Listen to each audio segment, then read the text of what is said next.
brëm në lagjën Bregu i Diellit në Prishtinë ka ndodhur një ngjarje e rëndë me armë zjarri ku një person ka mbetur i plagosur.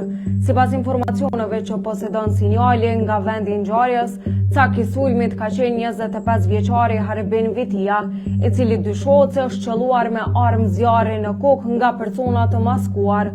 Pas të shtënave të dyshuarit janë larguar në drejtim të panjohur dhe aktualisht ndodhen në Arati, kurse i plagosuri është dërguar në QKUK për trajtim.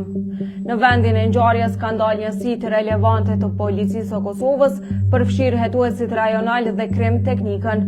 Sipas policisë, rasti është iniciuar si vrasje rënd në tentativë dhe po punohet intensivisht për identifikimin dhe kapjen e autorëve.